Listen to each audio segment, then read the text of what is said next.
Hello everyone, this is Vishal here. Welcome to my channel V Shiksha and welcome to my course 5 Kingdom Classification and Diversity or else Diversity in Living Organism. This course is basically made for 9th class student, whether they belongs from ICSE education system or else CBSE education system. किसी से भी अगर वो belong करते हैं तो वो इस कोर्स को फॉलो कर सकते हैं और अपने एजुकेशन में एक वैल्यू ऐड दे सकते हैं। अगर आप लोगों ने अभी तक में ये चैनल सब्सक्राइब नहीं किया है तो प्लीज़ गो थ्रू इट, आप इसे सब्सक्राइब कर लीजिए सो दैट कि मैं जब भी कोई वीडियो अपलोड करूं आपको इसका नोटिफिकेशन मिल जाए। और जैसा कि हर वीडियो में मैं करता हूं, एक बार क्विक रिकॉल कर लेते हैं और देख लेते हैं कि इस कोर्स के शुरुआत में, मतलब कि जितने भी वीडियोस हैं इस कोर्स में, उसमें अभी तक आप लोगों को मैंने क्या बताया है या क्या पढ़ा है, एक क्विक रिकॉल कर लेते हैं, फिर उसके बाद फिर हम लोग आगे बढ़ेंगे। नीड फॉर क्लासिफिकेशन, टैक्सोनॉमी क्या है, हर एक ऑर्गेनिज्म को क्लासिफाई करने का क्या ज़रूरत पड़ गया, हम लोग क्यों क्लासिफाई करते हैं वो हम लोगों ने देखा था। उसके बाद फिर इंट्रोडक्शन हम लोगों ने कुछ जाना था, साथ ही साथ कैरेक्टरिस्टिक्स ऑफ द क्लासिफिकेशन, कौन सा ऐसा कैरेक्टरिस्टिक्स होता है जिसके बेसिस पर हम लोग हर एक ऑर्गेनिज्म को बांटते हैं। Complexity of cell structure, body structure, mode of nutrition, level of body organism and functional organism, ये 5 ऐसे कैरेक्टर है जिसके बेसिस पर हम पूरे प्लैनेट के ऑर्गेनिज्म्स को बांटते हैं। कुछ बैकग्राउंड हम लोगों ने देखा था, father of taxonomy Carolus Linnaeus, उसके बाद फिर चार्ल्स डार्विन ने एवोल्यूशन का ये दिया था, आइडिया दिया था, अर्नेस्ट हैक्ल, कुछ महान हस्तियों के बारे में हम लोगों ने जाना था। फिर हायरार्की ऑफ क्लासिफिकेशन क्या होता है, kingdom, phylum, class, order, family, genus, species, ये हायरार्की ऑफ क्लासिफिकेशन है और उसे याद करने का एक सिंपल सा तरीका मैंने आपको दे रखा था। फिर उसके बाद कुछ हिस्टोरिकल बैकग्राउंड, 5 किंगडम क्लासिफिकेशन क्या होता है और किस तरीके से 5 kingdom classification came into picture, Monera, Protista, Fungi, Animalia, Plantae. उसके बाद फिर basis of classification, cell structure, mode of nutrition, body organisation. साथ ही हम लोगों ने ये देखा था कि अलग अलग किंगडम किस तरीके से एक दूसरे से भिन्न है। ठीक है, एक ओवरऑल मैप आपको मैंने दे रखा था सो दैट कि आप इजीली रिकॉल कर सकें कि मोनेरा, प्रोटिस्टा, फंगी, प्लांटे और एनिमिलिया में बेसिक डिफरेंसेस क्या है। फ्लो चार्ट से भी मैंने आपको याद कराने का कोशिश किया था। उसके बाद फिर किंगडम एनिमिलिया से मैंने शुरू किया था क्योंकि 9th क्लास के स्टूडेंट के लिए एनिमिलिया किंगडम थोड़ा सा इंपॉर्टेंट है और ज़्यादातर मतलब मैक्सिमम पार्ट जो है वो एनिमिलिया किंगडम के बारे में ही बताया गया है इसमें। ठीक है, तो टोटल 11 डिफरेंट फाइलम्स है एनिमिलिया किंगडम में, बट आपके बुक में 9 है क्योंकि 2 ऐसे फाइलम है जो कि रिलेट कराते हैं दूसरे फाइलम से। ठीक है, चलिए उसके बाद फिर पूरे का पूरा एनिमिलिया किंगडम को याद करने का एक छोटा सा तरीका था। ठीक है, पेरिस के काउंट ने अपनी काउंटेस से कहा कि हमारे प्रिंस अरब के आमिर के साथ अजमेर जा रही है, माँ से कहो उन्हें इलायची का हलवा चखा दे, और इस छोटे से ट्रिक से पूरा एनिमिलिया किंगडम आप मेमोराइज कर सकते हैं। फिर उसके बाद कुछ कॉमन वर्ड्स थे, कुछ ऐसे वर्ड थे जिनका कि टैक्सोनॉमी में थोड़ा सा डिफरेंट मीनिंग होता है, तो मैंने उसे एज ए डिक्शनरी आप लोगों के सामने में लेकर के आया था। उसके बाद फिर फाइलम पॉलीफेरा के बारे में जाना, कॉलेंटेराटा के बारे में जाना, टीनोफेरा के बारे में जाना, प्लेटीहेलमिंथिस, एस्क्लेमेंथिस जो कि नीमाटोडा भी है, फिर फाइलम एनेलिडा, उसके बाद एर्थ्रोपोडा, मोलस्का, एकिनोडर्माटा, हेमिकॉर्डाटा, कॉर्डाटा के बारे में जाना। उसके बाद फिर हेमिकॉर्डाटा में 2 फाइलम होते हैं उसके बारे में जाना। उसके बाद फिर जो प्रोटोकॉर्डाटा है, फिर वर्टिब्राटा, और वर्टिब्राटा में 5 अलग अलग क्लासेस हैं। हम लोग सिर्फ वर्टिब्राटा के ही डिफरेंट क्लासेस के बारे में जाने थे क्योंकि ह्यूमन बीइंग एक्चुअली इसी फाइलम में पाए जाते हैं, मतलब कि इस फाइलम में ही ह्यूमन बीइंग होते हैं, मतलब कॉर्डाटा के वर्टिब्राटा में ही ये फाइलम होते हैं, like Mammalia, Aves, Reptilia, amphibians, Pisces, जो कि बेसिकली हम लोग डे टू डे लाइफ में देखते हैं, वो सारे के सारे इसी वर्टिब्राटा में आते हैं। और यही वजह है कि हम लोगों ने इसे थोड़ा सा तवज्जो दे करके, थोड़ा सा ये करके हम लोगों ने पढ़ा था। फिर उसके बाद एक इजी ट्रिक याद करने का, वर्टिब्राटा पूरे के पूरे वर्टिब्राटा सब फाइलम को याद करने का एक तरीका, परम। ठीक है, स्पाइसेस के बारे में फिर हम लोगों ने जाना था, एम्फीबियंस के बारे में, रेप्टिलिया के बारे में, एफिस के बारे में और मेमिलिया के बारे में भी हम लोगों ने लास्ट वीडियोस में जाना था। फिर कुछ सम बेसिक फैक्ट्स हम, उसके बाद किंगडम प्लांटे के बारे में हम लोगों ने थोड़ा सा पढ़ाई किया था, थोड़ा सा किंगडम प्लांटे क्या होता है, किस तरीके से उसको कैटेगराइज किया गया है, और एक फ्लो चार्ट के द्वारा पूरी के पूरे प्लांटे किंगडम को हम लोगों ने जाना था। कुछ वर्ड्स याद करने के लिए, प्लांट डिवीजन, किस तरीके से प्लांट किंगडम को हम लोग थाइलोफाइटा, ब्रायोफाइटा, टेरिडोफाइटा, जिम्नोस्पर्म। अब जो बचे हुए किंगडम है लाइक किंगडम मोनेरा, प्रोटेस्टा और फंगी, इन सबों के बारे में हल्का सा एक डिटेल्स ले लेंगे, क्योंकि शुरुआत में ही मैंने आपको बता दिया था। फर्स्ट वीडियो अगर आप देखिएगा तो उसमें नॉट फर्स्ट लेकिन शुरुआती वीडियोस में आप देखेंगे तो मोनेरा, प्रोटेस्टा और फंगी को मैंने एक्सप्लेन कर रखा था, बट यहाँ थोड़ा सा डिटेल में मैं आपको बता देता हूँ। ठीक है, it is not so different from those things.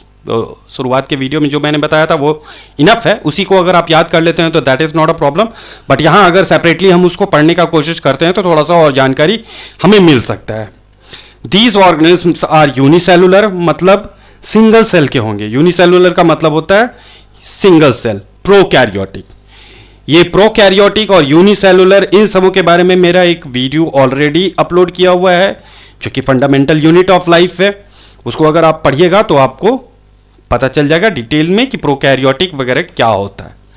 But यहाँ पे सिंपल सा जानकारी दे देते हैं कि प्रोकैरियोटिक ऐसे ऑर्गेनिज्म होते हैं, प्रोकैरियोट्स वैसे ऑर्गेनिज्म्स होते हैं जो कि सिंगल सेल के बने हुए रहते हैं, और उनका जो सेल होता है वो उसमें न्यूक्लियस वेल डेवलप नहीं रहता है। उनके जो ऑर्गेनेल्स होते हैं, सेल ऑर्गेनेल्स होते हैं, वो सेल ऑर्गेनेल्स भी नहीं रहता है उसमें। ठीक है, they have no organised nucleus and membrane bounded organelles. Mode of nutrition can either be autotrophic और हेट्रोट्रॉपिक। इस ग्रुप में जो ऑर्गेनिज्म होते हैं उनके mode of nutrition either autotrophic भी हो सकते हैं या फिर हेट्रोट्रॉपिक भी हो सकते हैं। कुछ ऐसे ऑर्गेनिज्म होते हैं जिनके पास सेल वॉल होता है, कुछ ऐसे ऑर्गेनिज्म होते हैं जिनके पास में सेल वॉल नहीं होता है, जैसे माइकोप्लाज्म और ब्लू ग्रीन एल्गी जिसमें कि सेल वॉल होता है। एक्चुअली आप इसे एल्गी मत मानिए, ये ब्लू ग्रीन एल्गी जो है इट्स अ साइनोबैक्टीरिया। नाम इसका ब्लू ग्रीन एल्गी है but it's a cyanobacteria. Example mycoplasma, blue green algae और साइनोबैक्टीरिया। नेक्स्ट जो किंगडम है वो किंगडम प्रोटेस्टा है। प्रोटेस्टोस का अगेन वर्ड का मतलब होता है प्रिमिटिव और द वेरी फर्स्ट। ठीक है, these are single celled organism, ये भी सिंगल सेल्ड ऑर्गेनिज्म होते हैं, बट इनके पास में वेल डिफाइंड न्यूक्लियस होता है विथ न्यूक्लियर मेम्ब्रेन। न्यूक्लियर का मेम्ब्रेन भी होता है। ये यूनिसेलुलर होते हैं और यूकैरियोटिक होते हैं। इसके पहले आपने मोनेरा में देखा होगा, तो मोनेरा एक्चुअली में प्रोकैरियोटिक होते हैं, और जो प्रोटेस्टा होते हैं वो प्रोटेस्टा में वो लोग यूकैरियोटिक होते हैं।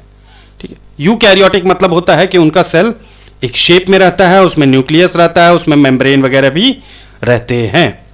अगेन मैं फिर से एक रिक्वेस्ट करूंगा कि अगर आप लोग को और ज़्यादा अच्छे तरीके से यूकैरियोटिक और प्रोकैरियोटिक के बारे में जानना है, मतलब if you don't have that much of concept in eukaryotic and unicellular and prokaryotic, go to my videos. जो मेरा शुरुआत का वीडियो है आप वहां पर जाकर के देखें, आपको डिटेल में जानकारी मिल जाएगा।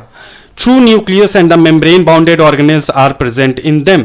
सम protists use appendages such as cilia, pseudopodia और फ्लैजिला फॉर लोकोमोशन। मूव करने के लिए उनमें सीलिया होगा। सीलिया एक हेयर लाइक स्ट्रक्चर होता है, मतलब जैसे अगर देखिएगा तो इस तरह से आपका हेयर लाइक स्ट्रक्चर रहता है जो कि हमेशा वाइब्रेट होते रहता है, मूव करते रहता है, जिसकी वजह से वो आगे मूवमेंट करता है। शिडोपोडिया जैसे कि अगर मान लीजिए ये अमीबा है, तो इसको जब कोई भी चीज़ खाना होता है तो ये अपना पार्ट जो है वो थोड़ा सा आगे निकाल लेता है इस तरीके से। ठीक है, तो ये वाला जो पार्ट होता है इसको शिडोपोडिया कहते हैं।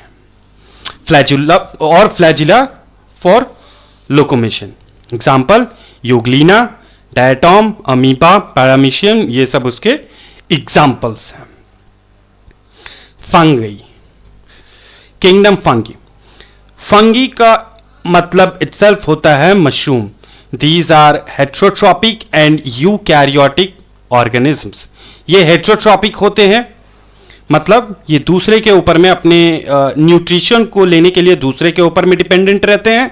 यूकैरियोटिक होते हैं, मतलब इनका अगेंस्ट सेल जो होता है वो डेवलप्ड होता है, उसमें न्यूक्लियस भी होता है, ऑर्गेनल्स भी होते हैं, all those they may be unicellular और मल्टीसेलुलर। अब ये हो सकता है कि इस तरीके के ऑर्गेनिज्म जो कि किंगडम फंगी में पाए जाते हैं वो यूनिसेलुलर भी हो, एक सेल से भी बने हुए हो सकते हैं, या फिर मल्टीसेलुलर भी हो सकते हैं, मतलब ढेर सारे सेल से मिलाकर के भी बने हुए रहते हैं।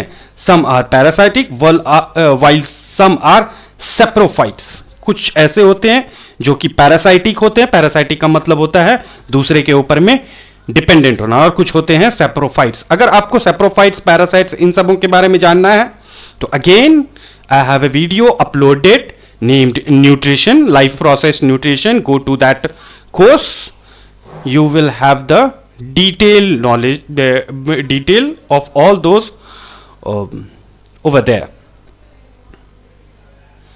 ठीक है, चलिए। their cell wall is made up of tough complex sugar called chitins और fungal cellulose।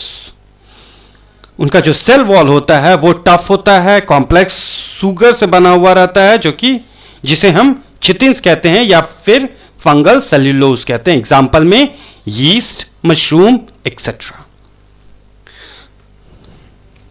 तो यहां तक हुआ इस कोर्स में ये मेरा किंगडम क्लासिफिकेशन का या टेक्सोनॉमी का लास्ट वीडियो था। अब हम लोग नेक्स्ट कोर्स के पास जाएंगे जो कि होगा सर्कुलेशन का, जहां पर हम लोग ये जानेंगे कि ह्यूमन बॉडी में किस तरीके से ब्लड सर्कुलेट करता है, ट्रांसपोर्ट करता है।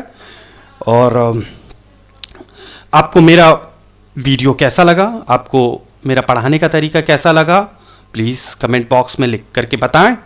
और अगर आपको अच्छा लगता है मेरा वीडियो, मेरा पढ़ाने का तरीका अच्छा लगता है, तो प्लीज़ प्लीज़ प्लीज़ इसे ज़्यादा से ज़्यादा लोगों को शेयर करें।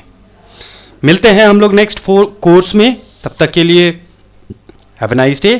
Thank you very much, bye bye.